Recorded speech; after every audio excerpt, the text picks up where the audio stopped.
The only time I really got upset was when Senator Paul, totally inappropriately, on national TV that was following that hearing, accused me of being responsible for the death of 5 million people. Courts have recognized that we can require businesses open to public to service people regardless of their background. All of my sexual fantasies involve handcuffs.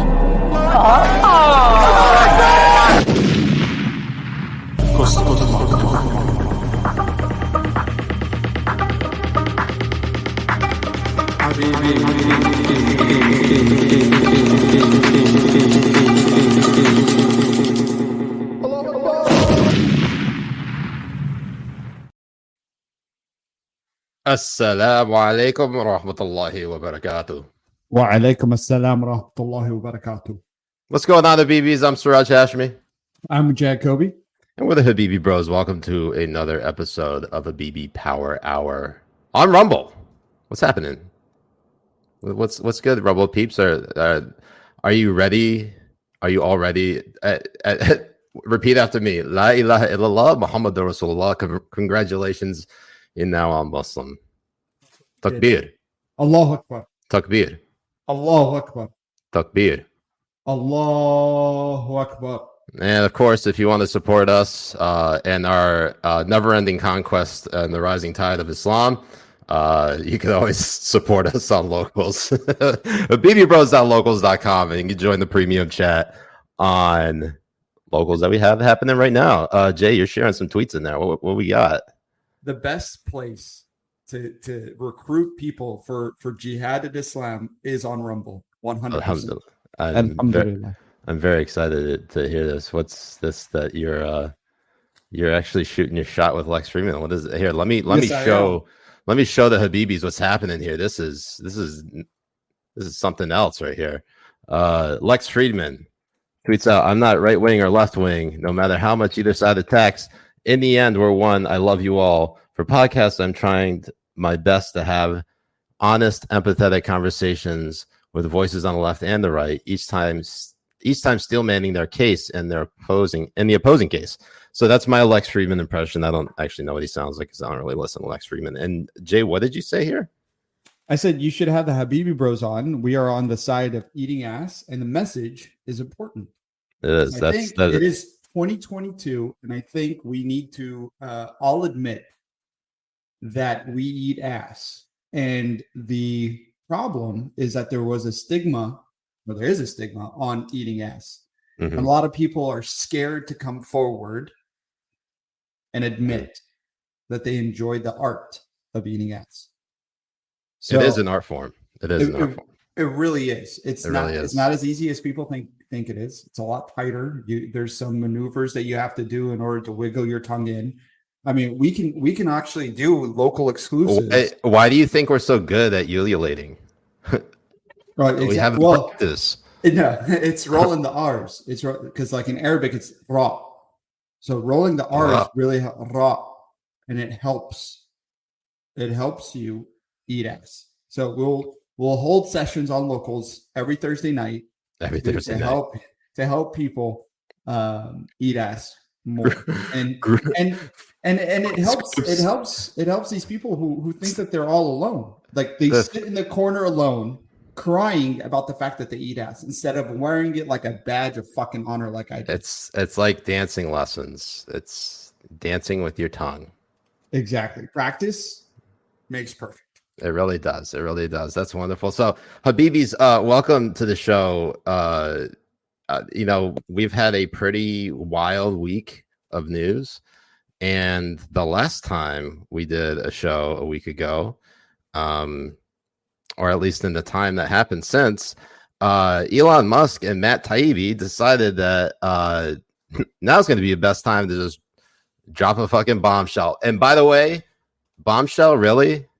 Our culture is not your goddamn prom dress. Yeah, our culture is not your goddamn news scoop. Exactly right. I mean, this is the year 2022. We need to stop using cultural sensitive phrases for news.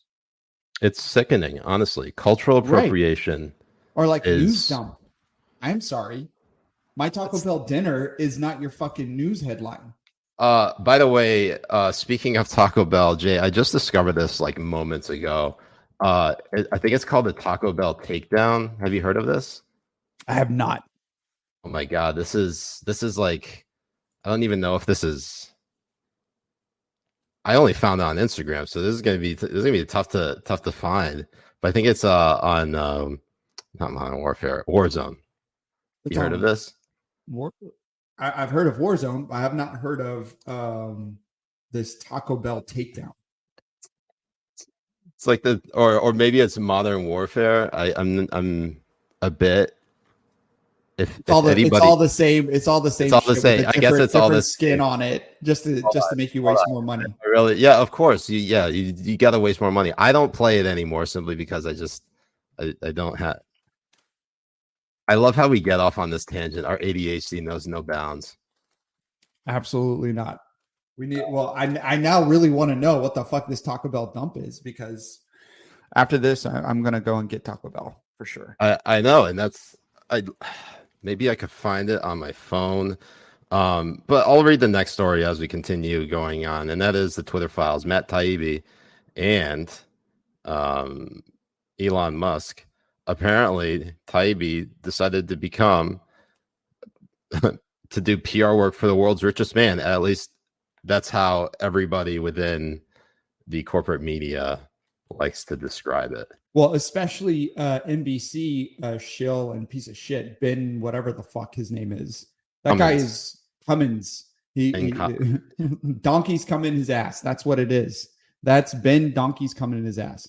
Now, he has been going on a fucking rant, whining about this. He's like one of the most outspoken person about it, trying to claim that he's a PR mouthpiece now for the richest guy in the world.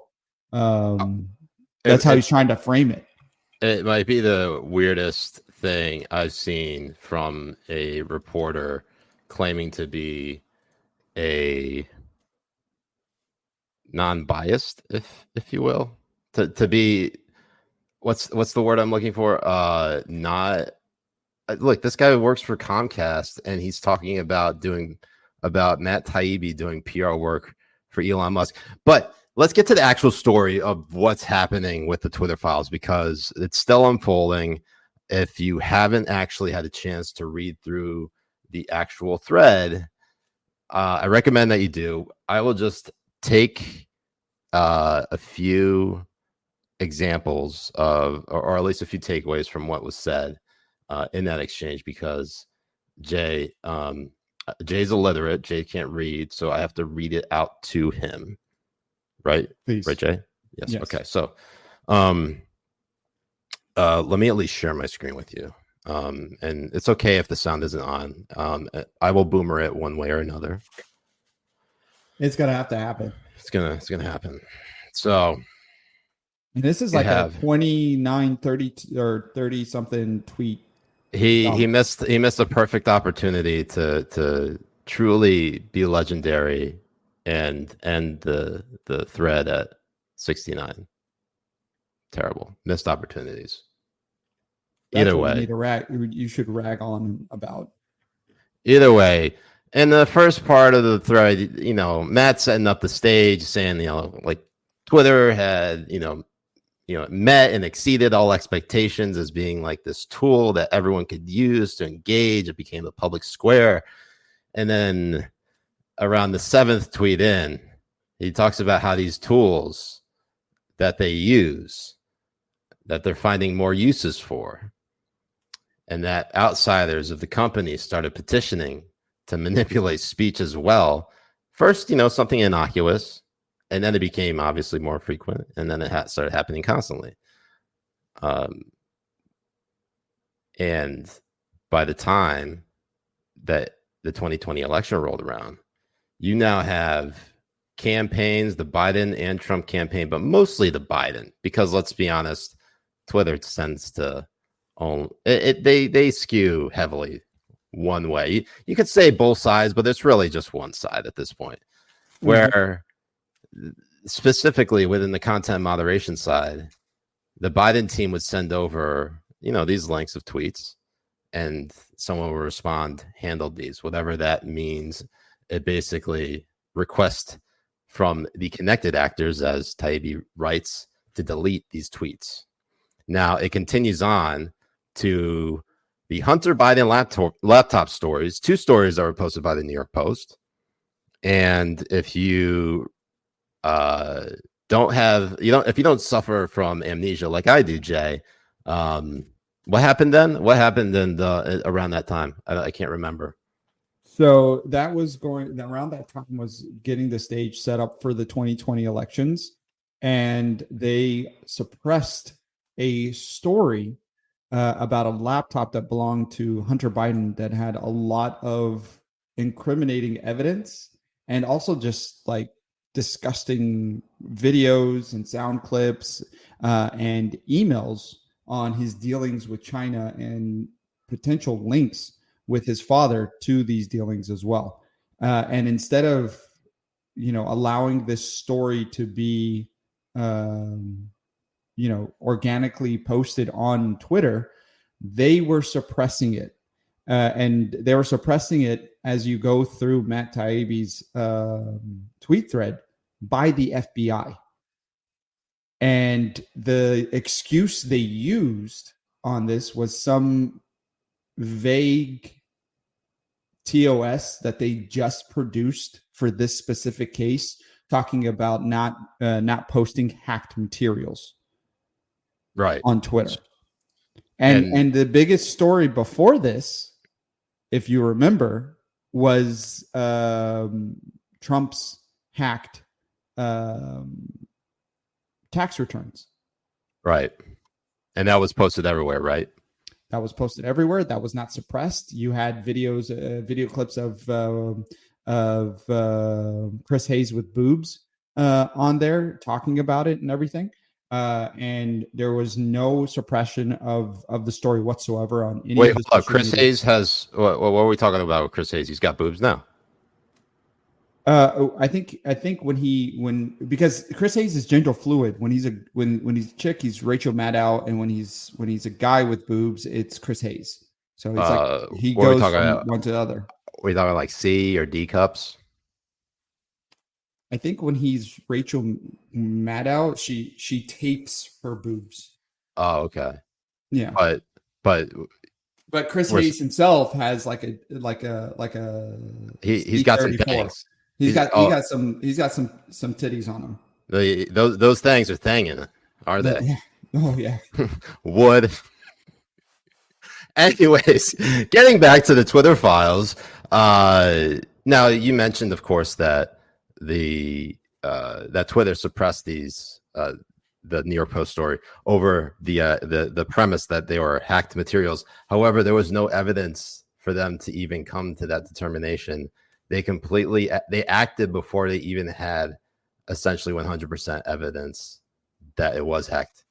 Yes, cheers to that. I'm going light tonight.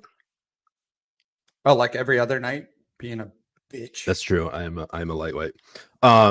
So they make up this excuse that the Hunter Biden laptop story was hacked materials.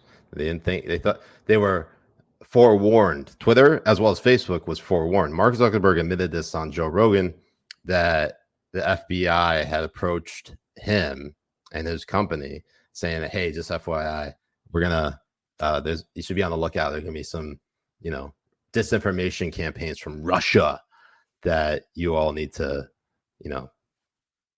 keep an eye out for. And so when that happened with the Hunter Biden laptop story, all these internal communications show that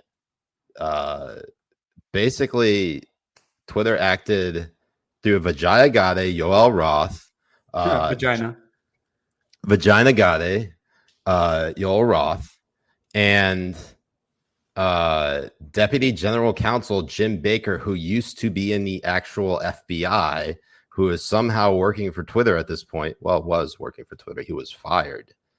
I believe yesterday. Jay, was it yesterday? Yeah, it was yesterday. I think it was yesterday, and it was really hilarious because you had people like Ben Collins and everybody like going up and saying, "I can't believe they released the name of this private citizen just so it's a new boogeyman for Fox News to harass and all this type of shit." When the same people didn't give a flying fuck for going after your grandmother for sharing a fucking meme on Facebook, or going after a kid in his fucking room for creating a GIF.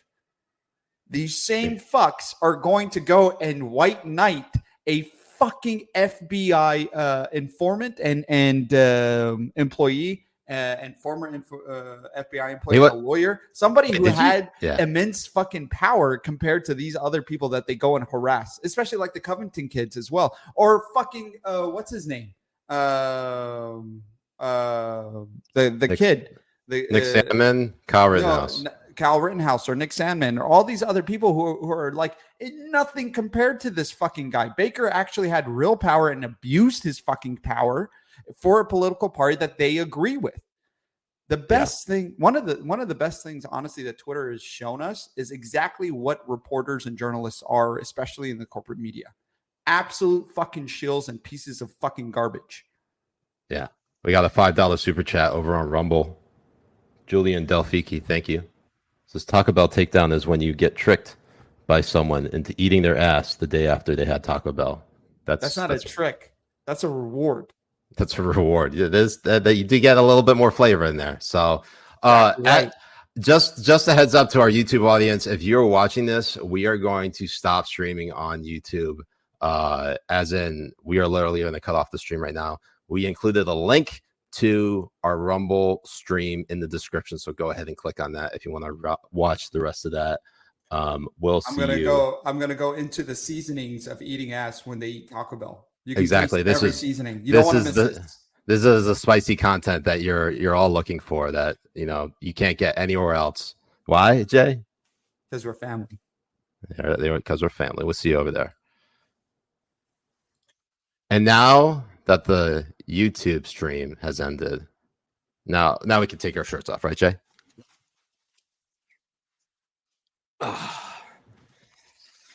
Thank God. I was getting worried there. YouTube censorship is just over the top, right? I forgot YouTube... I'm not even wearing pants. Jay, this is correct because you showed me you actually aren't wearing any pants. But I'm proud of you. Thank you. No, talk about takedown. Talk about execution. I had it on Instagram, and then I'm having trouble logging into Instagram. So maybe you'll get that next time. Maybe I'll splice it in somewhere. Inshallah. Okay. Back to the Twitter files, shall we? So we found out that the Deputy General Counsel, Jim Baker, seems to advise during this time in the October 2020 New York Post story of Hunter Biden's laptop and all of the implications that story implicated of Joe Biden. It caught wind of Congressman Ro Khanna, in which he messages Vagina Gade, writing in an email, generating huge backlash on Hill regarding speech. Happy to chat if you're up for it. This is just such a wild response. This is Vagina Gade responding, saying, "Hi, Congressman. Thank you for reaching out. We appreciate the heads up." Oh, hold on. Jay, I have to rewind back because it's at this moment. You have to authentic. I have to make it authentic. I have to do an authentic South Asian, South Indian accent. So we put out a clarifying thread of tweets earlier this evening to explain our policy around posting of private information and linking directly to hacked materials. The press secretary's account was not permanently suspended. We requested, she is talking about Kelly McAnal. Kelly McAnus. I love her. We requested that she delete the tweet containing material that is in violation of our rules, and her account is restricted until she complies. And then she says, "I'm happy to hop on call. Many thanks, Vagina." Okay, it gets better. Kana, he responds, sir, saying, but this seems a violation of First Amendment principles. If there is a hack of classified information or other information that could expose a serious war crime, and the NIT was to publish it, I think the NIT should have that right. A journalist should not be held accountable for the illegal actions of the source unless they actively aided the hack. So to restrict the distribution of that material, especially regarding a presidential candidate, seems not in the keeping of the principles of the NIT v. Sullivan. I say this as a total Biden partisan and convinced he didn't do anything wrong. But the story has now become more about censorship than relatively innocuous emails. And it's become a bigger deal than it would have been. And that is a big take. When you have a big partisan like Rokana saying, what fuck you doing? You betcha crazy girl.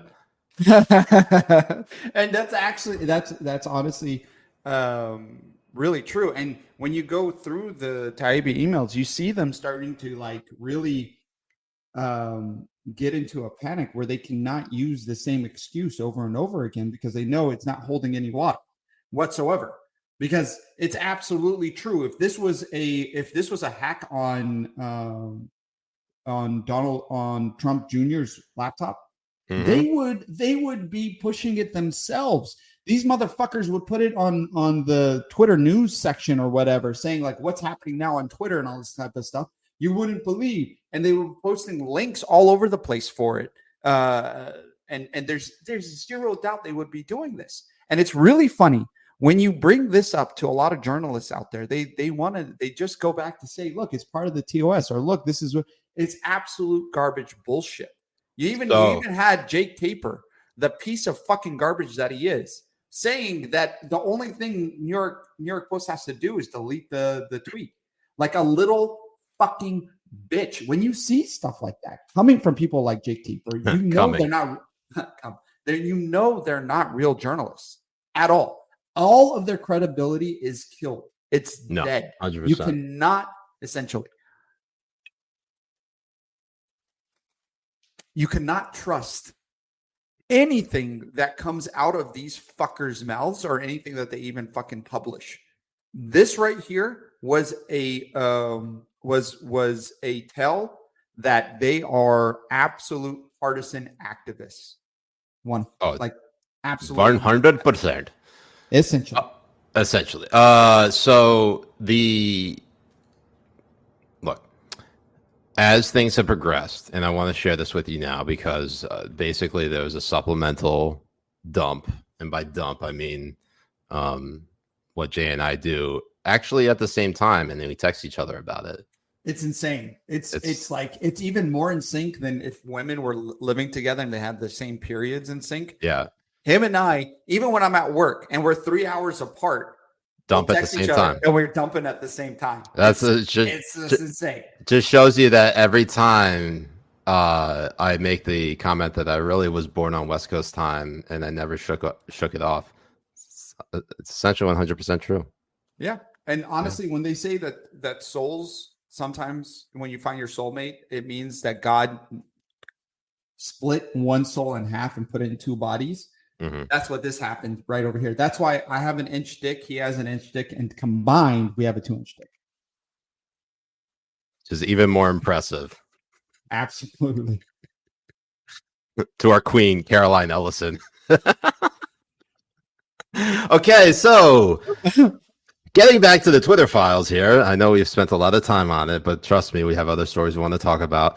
And this, on December 6th, that's Tuesday, Matt Taibbi revealed that there was a delay in releasing more Twitter files. And the reason why is because Twitter deputy counsel, who was the former FBI general counsel, Jim Baker, was fired. And among the reasons being he was vetting the first batch of the Twitter files without knowledge of new management, i.e. Elon Musk had no fucking clue. Now, I don't know how much of so he's like going through and censoring the original Twitter files dump. So we have no idea exactly how bad it got, but it is one of those things, Jay, where if you look at how people like Ben Collins and Wajahat Ali and basically every Democratic hack working as a journalist and how they reacted saying, oh, this is a nothing burger. Well, the reason they probably came to that conclusion is because with this information of the initial Twitter files, with it being actually an actual big story, they probably took out most of the teeth that could have been, or most of like the damaging info that could have been exposed because of Jim Baker. But even then, Jay, I highly doubt that any of these journalists would say, "Oh, this is a big story," even if Jim Baker wasn't involved, right? Yeah, it's still a big story, even though we don't have any of the direct connections between FBI and everything, because he was scrubbing some of that off. Mm-hmm.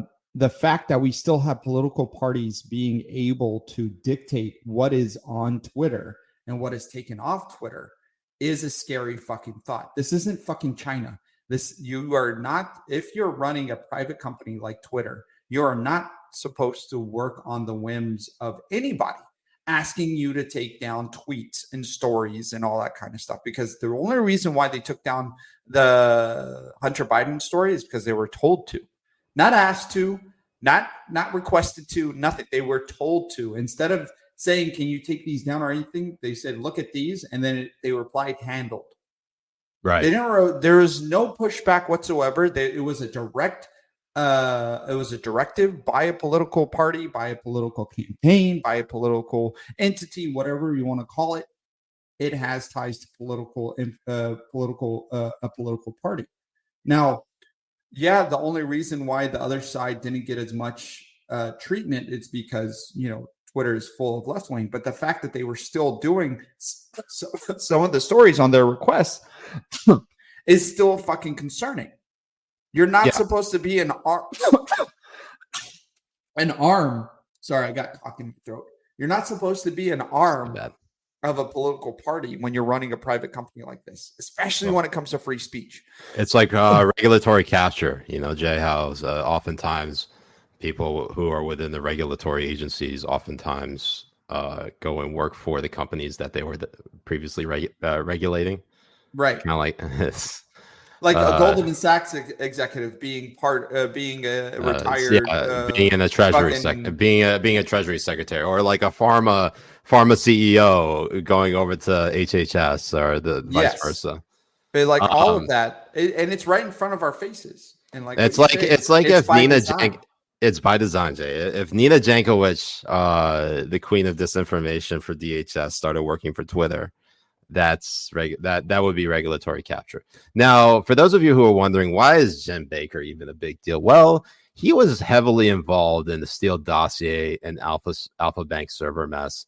And he resigned in 2018 after investigation into leaks to the press. And even, I believe it was either, I think it was Merrick Garland.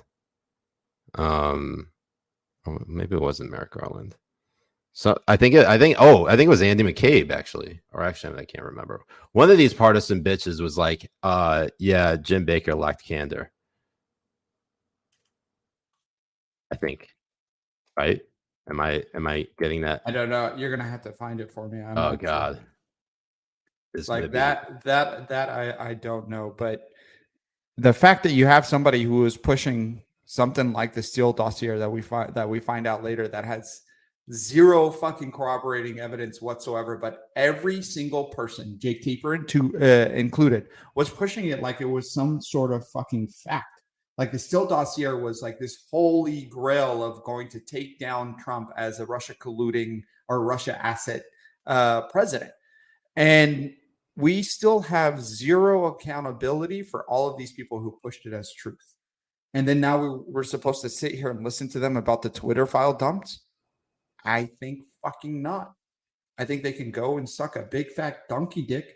I mean, they already do. The thing is like most of these journalists already are focused on sucking donkey dick than actually doing their fucking jobs. This is true. I think it was Andy McCabe, who was, I'm trying to remember. He was he was in the FBI. He was the acting FBI director at the time. So he was fired for lacking candor about, if I recall correctly, his was lacking candor. I think in leaks to the press. Either way, everyone within the FBI, it's just a cesspool of wannabe dictators who want to basically enact regime change, even here in the United States, and that's basically what we're seeing happen with these Twitter files. People don't want to admit that Twitter, even if they weren't working at the behest of the federal government and in every single capacity, they were working, as you said, Jay, at the behest of one particular political party, and they were doing it to try to enact regime change. They were trying to elect Biden and oust Trump. Now, right? I mean, even that guy that got fired, that everybody was like, "Oh, with him gone, it's going to be a cesspool," and all that type of stuff of speech and all this shit. What's his name? Yoel Roth. Yoel Roth. If you go back and see his tweets about the Republican Party and his tweets about Trump and all that kind of stuff, you can go ahead and see how biased this motherfucker is. And that's the type of people that they had controlling and going over content. And these Twitter file dumps goes to show and absolutely proves without a shadow of doubt that there was actual human beings involved in censoring stories, not algorithms. Not random algorithms that they like to fucking use an excuse. Because every time you talk to a journalist or you talk to somebody about the censorship stuff, it's like it's TOS, it's algorithms. They just do it randomly, all this type of shit. Bullshit. Bull fucking shit. We see how skewed it is and how skewed it's always been. And people like Ben, they're outspoken about this stuff and trying to discredit it, because they cannot handle the absolute truth. And the same thing like with the Never Trumpers, Tim Miller and Rick Dickhead, these fuck faces are trying to just spew that this whole thing is about Hunter Biden dick pics. Oh, yeah, that's probably the most ridiculous part about all of this, is that they think that people who are covering the Twitter files are just obsessed with Hunter Biden's dick. I mean, Jay and I might be, but that doesn't, And Tim Miller, for sure. They actually have been thinking about his dick a lot, and Jay, we haven't been thinking about it enough. No, we haven't, and we think about it like every 3 seconds, right? But they're thinking about it every second of every fucking day, which really puts us to shame, right? Absolutely, but you get it because Tim Miller sucks dick and Rick Wilson sucks donkey dick, so it's totally predictable that they would be thinking about dick 24/7. Kind of makes sense. It's all by design, right, Jay? All by design. Our purpose in life is not even to fulfill anything. It's just to think about Hunter Biden's dick. We live in. And for the people who are just joining us, please join our locos. We got about 560 people watching on Rumble right now. Every single response to the Taibbi thread on the Twitter files basically looked like this.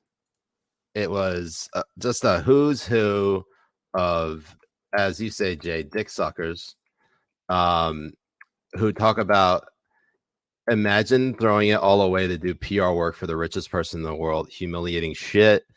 That's from Ben Collins. Chris Hayes writes, watching some of the most famous, most powerful, and richest men red pill themselves into disaster. Pretty wild. Mehdi Dick. Oh, wait, what's your nickname for Mehdi Hassan? Mehdi Hassan? Mm-hmm. I don't know. I don't have one for him because he's all I call him is a piece of shit. Mehdi Hassan and Wajid Ali are the fucking disgusting pieces of garbage. Basically, they give Arabs a bad name. They really do. They give all Muslims a bad name. They are pieces of fucking garbage. Absolute fucking filth. It's pretty bad. I hate these fucking people. We can get into my tiff with Wajahat Ali if you really want to, or we could save that for the list stream. Probably might have to save it for the list stream. And Mehdi Hassan is one of the reasons why I got banned off Twitter. The real reason is the Jews, but one of the reasons is Mehdi Hassan. No, let me clarify. Hold on. Like the funny thing about it, my first account, Mehdi Hassan was retweeting a shell for fucking Hillary. No, what's his name? I forget his name, but he's really anti-Israel, and he was talking, and he wrote an article about how under UN resolution that pretty much Palestine has the right to kill every Israeli that lives in Israel. Like every woman and child, they have the right to kill them all, basically. And Mehdi Hassan was retweeting this and saying that this is pretty profound and pretty right and all this type of shit. So then me and Seth Mendel were like making fun of like all the reasons why we can kill Jews. It's like, you know, they farted in a bus station, or they fucking, you know, made pizza with pineapple, like all this stuff, like random satire shit, like making fun of them and all this type of stuff. And it's like, we're only thinking about this as a thought process, you know, it's like, it's as a thought experiment and shit. So then of course I'm the one who gets fucking banned. And then and not Seth, right? And not Seth. I'm the one who got banned. It was fucking hilarious. That was I remember that. That was a whale of a time. So Mehdi Hassan, who again, you know, the World Cup happening in Qatar this year, Mehdi Hassan worked for Al Jazeera. Al Jazeera is basically a entity of the Qatari government. If you work for Al Jazeera, you have to register as a foreign agent. Isn't that right? Basically, I believe so. I think you do. So Mehdi Hassan and Wajahat Ali, both of them worked for Al Jazeera, and I know this because I knew both of them when they did work. Well, I didn't know both of them. I mean, I've met them when they were both at Al Jazeera at one point in time or another. Yeah, even when they're at Al Jazeera, they're very, very, very full of themselves. Like, dude, how are you like this cocky and arrogant? Like, you work for fucking Al Jazeera. Like, is there that's such a cope, is that not? No, it really is. And then now I don't understand, like, in MSNBC, giving somebody like Mehdi Hassan a job and his own show and shit is the equivalent of what's his name? Something King. What's his name? He was a senator. Sean King? Yeah, it's like Fox giving Sean King his own show, basically. That's you mean no, not Sean King. Sorry, that one senator. What's his name? Not Al Sharpton. No, look, and even Al Sharpton getting his own show on NBC. He was a senator. About, oh, you mean the New York governor, who Elliot Spitzer? No, his name is something King. He's like literally a white supremacist fucking racist. What's his name? Larry King? God damn it, motherfucker. Larry King is a Jew. I'm talking about fucking he could be a white nationalist according to Wajahat Ali. Fuck, right? Man. God damn it.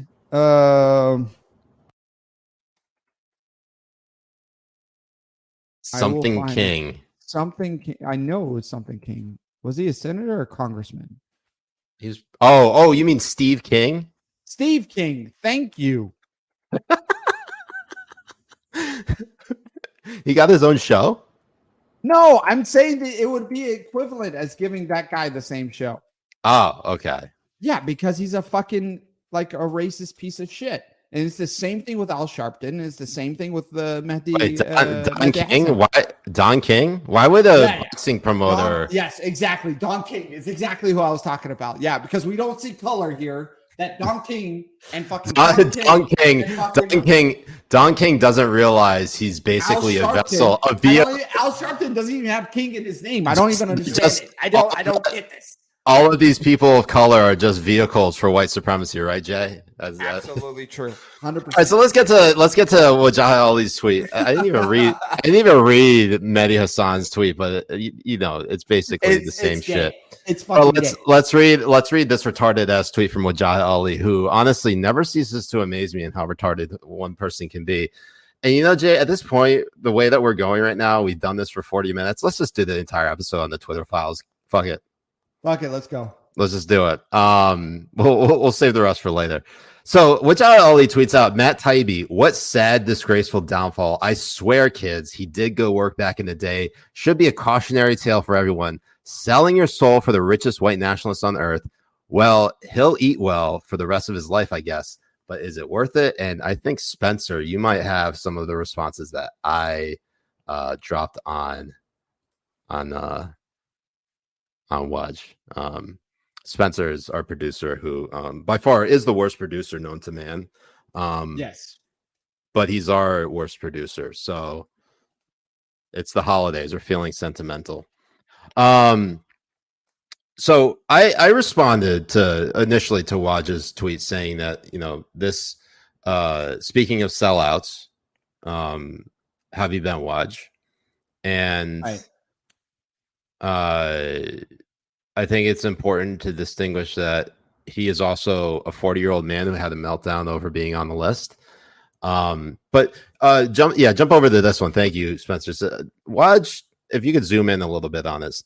He tweeted, Muslim fanboys, and this is a subtweet to me because he wants to somehow make me, he doesn't know my politics, but he assumes he knows my politics. But this is what he says.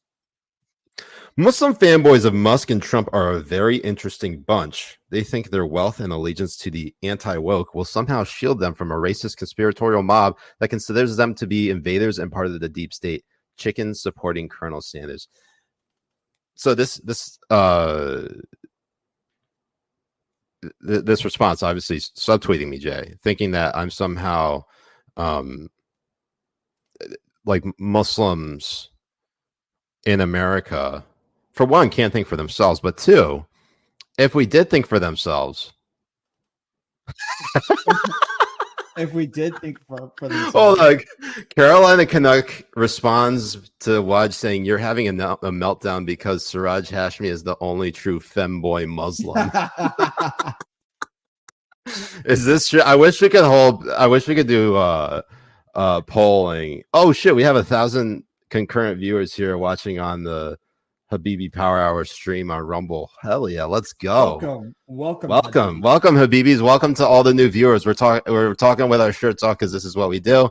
But we are currently waging, Jay, some people say this is Muslim on Muslim violence, not obviously you and me fisting each other, but what we're doing to Wajahat Ali right now.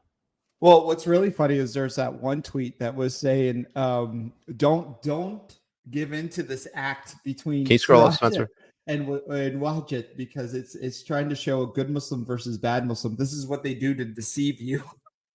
Oh yeah, I remember that. I remember. That was the perfect fucking tweet. I was laughing my ass off on that tweet. That was so good. Because I mean, it's not true because Muslims hate each other. Like if you fight a Shia and Ahmadiyya and fucking Sunni in the middle of the room, like they would kill each other. They Muslims hate Muslims. This is absolutely fucking true. Okay, so Muslims hate Muslims each other above all, but in response to this Matt Taibbi tweet by Waj, I just responded, is it worth it to sell your soul to the richest white nationalists on earth? And I just said, you tell me, Waj. And I posted a tweet that he posted on October 14th, 2020, responding to this CNET tweet in which they said Facebook, Twitter limit reach of New York Post article about Hunter Biden. Waj responds, good. Russian disinformation meant to harm our democracy shouldn't be given to mainstream platforms. This guy doesn't even have 2 brain cells. Doesn't even have 1. No, but the thing is, and Wajahat Ali, even though he's a piece of fucking shit, the rest of the pieces of fucking shit that praised and also amplified the false narrative that the Hunter Biden story was Russian disinformation have not come out and said that they were fucking wrong. You need to have if Jay Taper wants to have his credibility back and shit, he needs to come out and actually start stating that he was fucking wrong about all of that kind of stuff. And also now he needs to start reporting on these fucking Twitter files and saying how fucking wrong he was. But he's not going to do it. He won't. All of these people are going to fucking ignore it. You're going to have 0 minutes on CNN about the Twitter files. This is how they do it. This is how they manipulate the public. This is how they manipulate stories. This is how they manipulate narrative. You're gonna have 0 minutes on from MSNBC talking about the Twitter files, but you'll have tweets from these fucking media personalities trying to discredit the Twitter files. Okay. All right, instead of actually doing their goddamn fucking jobs. Okay, I gotta give a special shout out to the birthday boy, Damon Toll, that Brooklyn lib, Mayo defiant, Mayo guzzling piece of shit, Damon Toll. So who we love, yeah, who is an absolute legend. Although don't go look at his Twitter feed and where he went to the other night, or else you will absolutely block him. Don't do it, but do it. Absolutely block him. This guy is so hungry for attention. He loves every single minute of this. But then again, so do we, right, Jay? We are all three of us attention whores. We are absolute attention. We have our shirts off to 1,000 people watching on Rumble. 1,300 people watching on Rumble. And we are in rare form, i.e., we are in the gayest shape of our lives. So just responding to Wajahat Ali, because I want to give obviously a special shout out. And you can read this exchange for yourself. Hold on. Schwab Anal on Rumble. He's like, to the new viewers, they usually don't start gaying it up until the last 15 minutes or so. And the view count is just going up.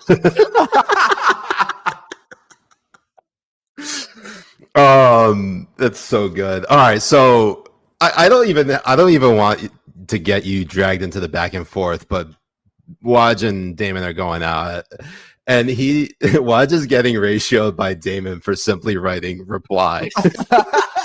It's too good. Congrats to the legend. Happy birthday, Damon.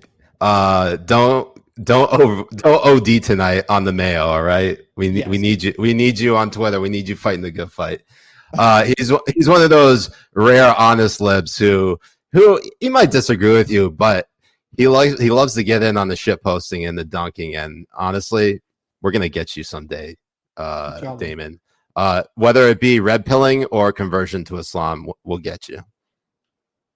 So, what else did we learn from the Twitter files? I have a bunch of shit written down. James Woods. Did you see James Woods he's filing a lawsuit against Twitter? Yes, I just saw it because he was one of the people that were asked to suppress or targeted, or even so. This is another thing. like they are telling, like, they're getting Russian, like, political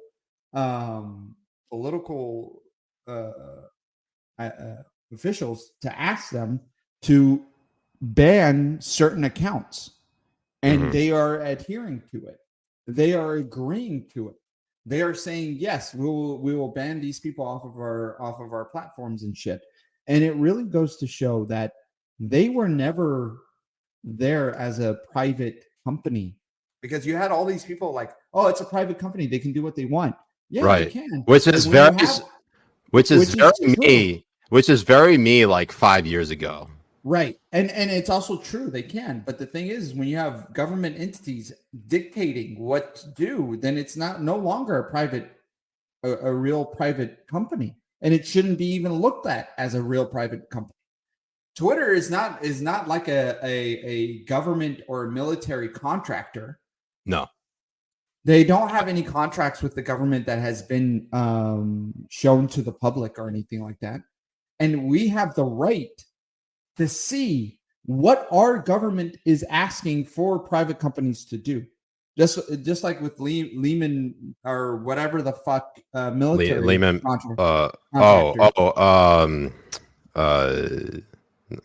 I'm thinking Wall Street. I'm thinking Lehman Brothers. Yeah, because I said Lehman, but Lockheed Martin. Lockheed Martin, and we know that Lockheed Martin gets military contracts. Yeah, some of the stuff needs to be classified and all that kind of stuff, and rightfully so. But we know they get contracted, and they get contracts from the from the government. And Matthew, as a private company, as Twitter is, we have the right to know as transparency that they're being contracted or contacted by the government to suppress information for us to the public. So here's the thing, and obviously we talk about this big tech oligarchy, talk about alt tech, and this is like the value of platforms like Rumble. This is why we're so big on being on Rumble, because we know we won't get suppressed. Jay, you and I for sure were being suppressed on YouTube. There's no question. And on Twitter. Like now that Elon took over Twitter, my tweets are being shown more. I'm getting a lot more followers per day, a lot more engagement, a lot more engagement and everything. And the reason for that is because, I've been banned off of Twitter like 14, 15 times. And the reason why I've been banned off of Twitter 14, 15 times, I mean, calling somebody a little bitch clown is not anything to be not hate speech. It's not hate speech, especially because it's true. It's accurate description of who the fuck Brian Stelter is. For yes. Instance. So for those of you who've never actually watched the Habibi Power Hour, you're not familiar with the story of Jay, aka Asslickin, who you can find on Twitter at Asslickin. And basically, Jay was suspended so many times on Twitter because every time Brian Stelter, when he was still at CNN, would tweet out some dumbass tweet, Jay would be calling him a little bitch clown, and he would get suspended for using terms like the word bitch. So Jay, in order to make amends, what word did you use instead? Gahba. And what does that mean? So Gahba is the Arabic word for bitch or whore. And basically that evaded the Twitter censors. So I can just tell you, Twitter is Islamophobic, because if they had any Muslims or Arabs within their company, Jay would get banned right away for using Gahba. Yes. So, but there isn't. And there isn't. What we need to really push, and I hope all the followers push it as well, is that Elon Musk needs to hire me for content moderation. You don't know, no, Jay, you do not want to get into content moderation. I am telling you, it is a job that no one should ever have to do. No, when people are being nice, I'm going to ban them. You're like the opposite of this mastodon. Like, how like everybody has to be nice.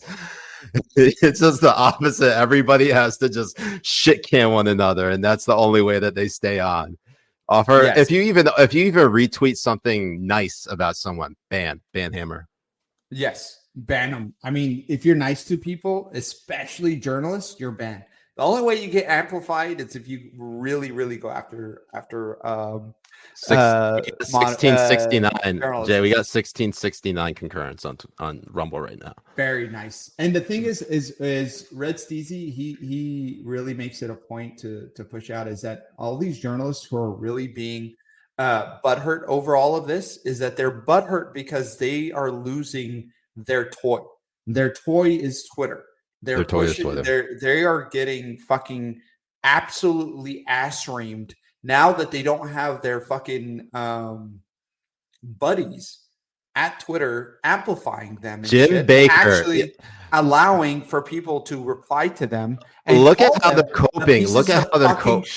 Look at how these journalists are coping at all these Twitter firings. It's just like, man, I had no idea you guys, like Ben Collins was tight with Jim Baker, because Jim Baker must have been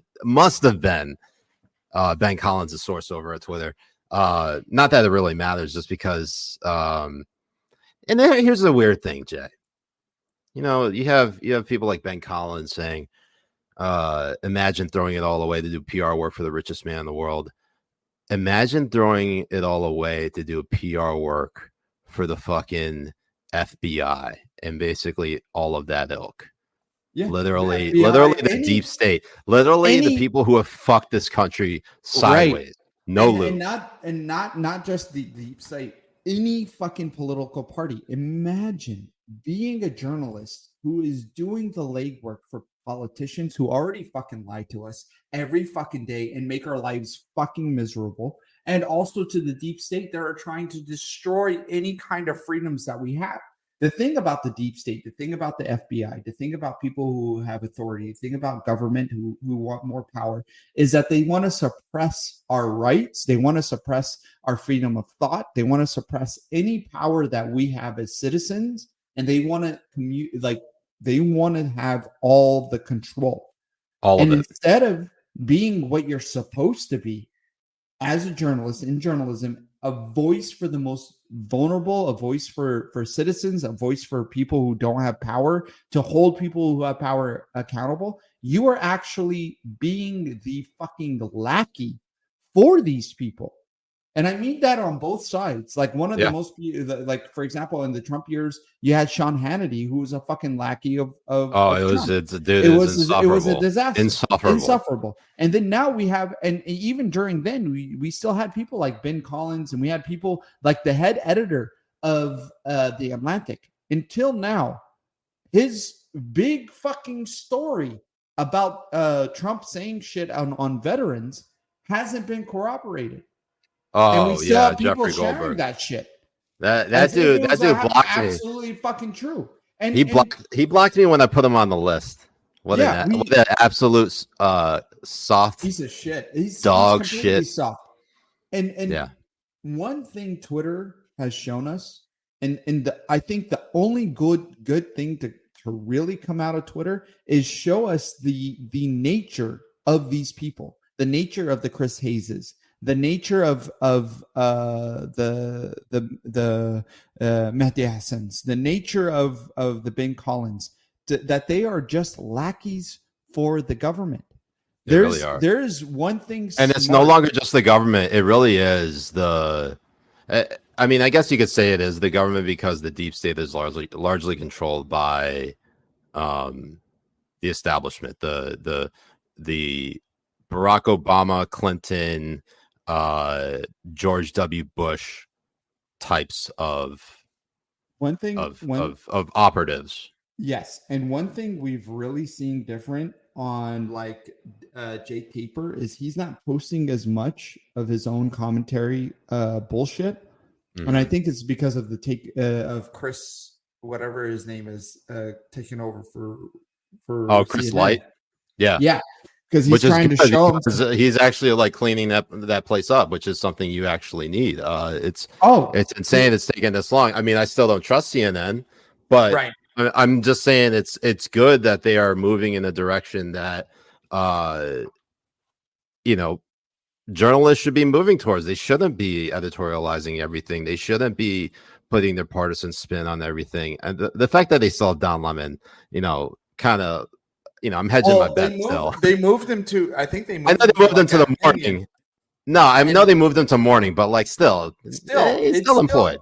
No, I know, and it still needs to be purged out of there. I mean, people like Brett Baer on Fox, who doesn't really post shit, who doesn't really share his opinions on shit, who doesn't really like. If you follow him on Twitter and you see his feed, like that, he's a smart journalist. He's a smart guy on Twitter. Like he's not posting his stupid opinions. The best thing, Jay, the smartest people are not on social media. Let's just be real. That's absolutely true. That's the most accurate. That's absolutely fucking true. It is. All of the journalists thought that they could get away with posting their personal opinions about things happening in the world, thinking that like they won't be held to the same standard as everyone else because they're journalists and it's not reflected in the work. However, it fucking is reflected in the work because you could find the exact same, like their focus on what they're talking about on Twitter is oftentimes what they're writing about. And so if they don't think, say like the Hunter Biden laptop is legitimate and that it's actually Russian disinformation and they're writing about it, wouldn't you say that they have a conflict of interest because they've already talked about their opinions and therefore it's like selecting members of a jury. If they know anything about it and they already have an opinion on it, you can't select them as an arbiter or someone who can like for example objectively look at the facts. Exactly. Once Ben Collins has tweeted the shit he's tweeted about the Twitter files, if I was an MSNBC manager or exec, I wouldn't have him reporting on it because we already have him. Like if he reports on anything or says anything, The counter to it would be like, look at his unbiased tweets right here. Look at what he's saying right here. We cannot follow it or really agree with it. But there's a local comment I want to go on to from Rory Metzgar. He's saying, unfortunately, my sister and her husband are local journalists and get offended, so I have to keep my thoughts about being the big guys to myself. My dad now has a bit of an aversion to the neocons and just the word neocon. And I'd like to think I had something to do with it. Good on you, Roy. But yeah, I mean, even local journalists, it's hard. I think for journalists to keep their fucking mouths shut. You can have a lot more credibility, like as Ben Collins, writing a story about the Twitter files if you don't have those tweets out already. Now that we have those tweets out, anything you're going to say, I'm not going to fucking listen to it. And now that I know who you are and how your personality is because of social media, I don't want to read your shit because I know it's full of fucking shit because I know you're a piece of shit. And so here's the thing. Here's the thing that I fucking love about Ben Collins. And by love, I mean fucking hate. He's a disinformation reporter. Okay. Disinformation. Okay. Let me say that slowly. Disinformation reporter at NBC News. That dick in my ass.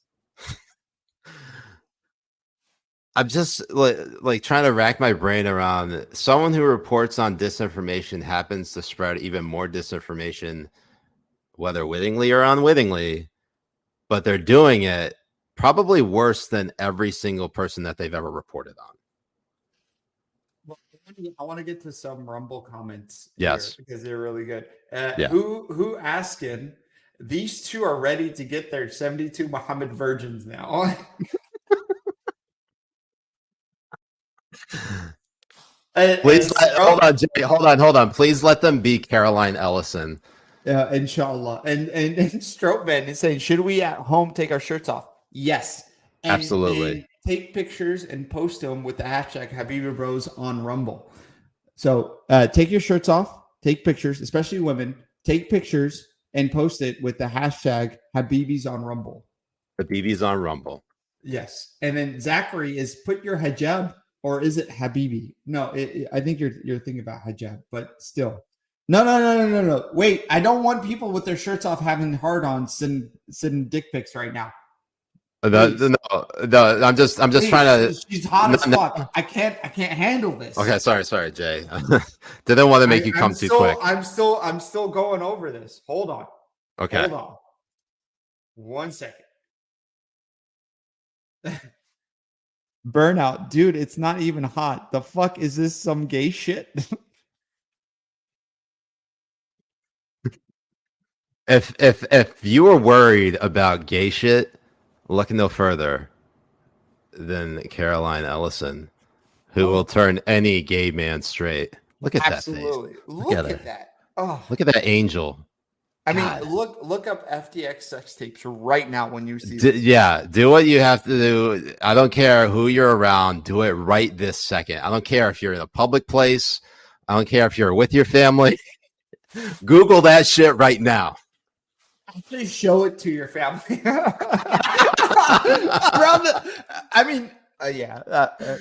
I just love these. I love these comments from Matthew Blackman on Rumble, because this is. I don't know if they're still there. I think it's maybe Burn. Yeah, it was Burn one. Let's have a conversation with our shirts off in the winter. Habibi, I'm in California. He's in Florida. I'm in Florida. What's the temperature in Florida right now? Dude, it's the high was 82 today. Right now, it's 71. This is winter, baby. Like, Jesus Christ. I mean, it's like 52 here in California. Well, that's not as good. I mean, that's why I'm going to Florida during Christmas. For Christmas, yeah. For Christmas to meet my. You know who else is going to Florida, Jay? Tell me. Let me hear it. Oh, is she really? Oh, am I going to be able to see her there? She's coming over. Let's go. Let's fucking go. I'm going to put my Arab charm on. As you should. Absolutely. So with that being said, I think we covered everything we probably did on the Twitter files. That was a lot of fun. That was pretty good. In the last few minutes, because we always like to round it off at 69 minutes because that's a very nice number. We do our favorite segment, and that is Ask Us Anything. So if you're on Locals, if you're on Rumble, go ahead and ask us anything. However, let me remind you that if you're on the local chat, you get top priority. If you send us a Rumble Rants, the live tip, a super chat, if you will, we'll read it. So go ahead and send us your questions. And we will do our best to act like we're answering them and then talk about how hot Caroline Ellison is. Over 2,100 people watching on Rumble right now. What up? What up, Habibis? Welcome to Islam. Welcome. As I said, welcome to Islam. Welcome. Jay, I've been out of practice. I haven't done the Pakistani accent in quite some time, but I did it tonight. I hope I did not, sir. I hope I did not.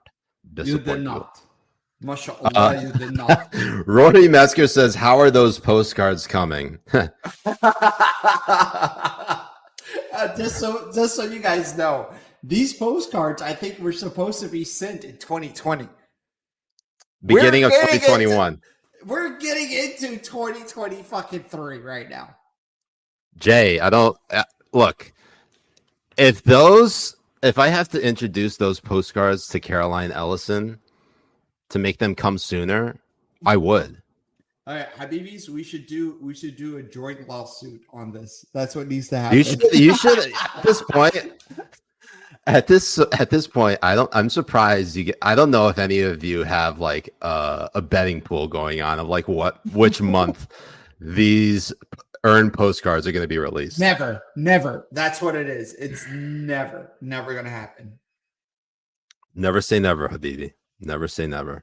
Let's see what else we got going on.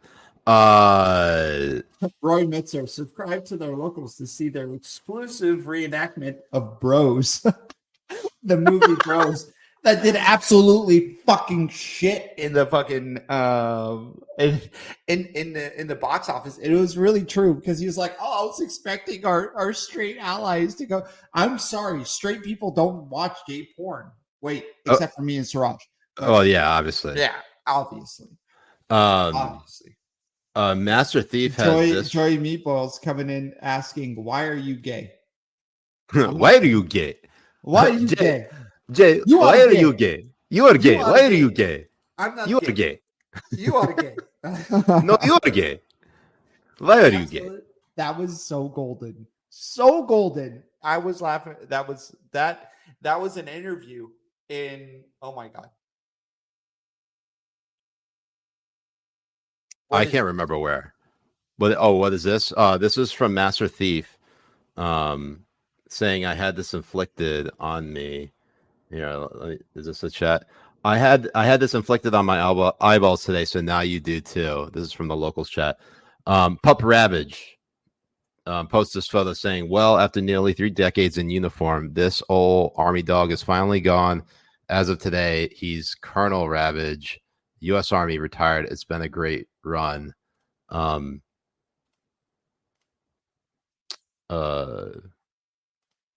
Good boy.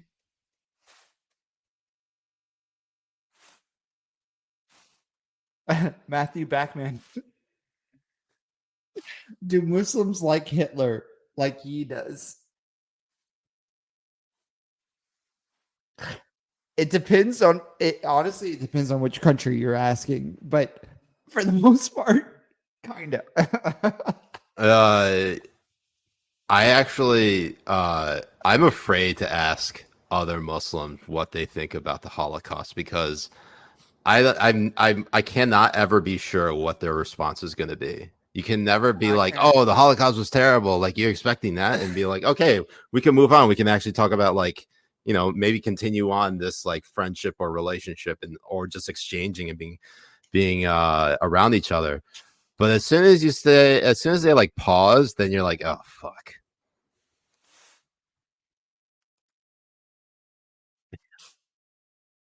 Game Al asking, what is the shirtless gimmick for? Well, when we first started this back in 2021, are you talking about the gimmick or the show? The show. The show was 2020, Jay. 2020. Our sole purpose was to torture our viewers and torture the Habibis, because the Habibis, we're the Habibi Bros. Habibis are our fans, and our sole purpose was to torture them. One way to do that was with vaccine songs and with our shirts off. Oh no, I'll save this for another time. We've hit the 69 minute threshold, so you now know. But in the future, now that you're here, just know that every single time you tune into Habibi Power Hour live on Rumble and sometimes on Locals. What am I looking at here, Spencer? Am I looking at your screen? No, I don't want to see all those gay porn and hentai tabs. Although, please send me those recommendations. I would not mind the hentai. That is absolutely disgusting. I like hentai. That is hold on. That is absolutely disgusting, Spencer. Don't ever send me the link. But if you do, please send it so I can avoid it. Send it, please. Oh wow, that's racist. 69 years from now, 100%. 100%. So, Habibis, thank you all so much for joining us on Habibi Power Hour. We all hope you have a wonderful rest of the week. But we're probably going to be back tomorrow to torture you with the list stream. So absolutely. So please, if Jay is around, he'll be there. If Jay's around, he'll be here too. But if not, no big deal. We'll make it work. Right? Yes. He's not showing. Yes. All right, Habibis. Thank you so much. Make sure you hit the like and subscribe button. Go. Make sure you also hit us up on our Locals using the promo code JenRubin69 when you sign up for an annual membership, or you can just check it out for a month. Get habibibros.locals.com. Just check it out. Link in the description. For the Habibi Bros, I'm Siraj Hashmi. Jay Kobbe. We'll see you next time on the Habibi Power Hour. Peace it. Masalama. Oh yeah, thanks, Spencer.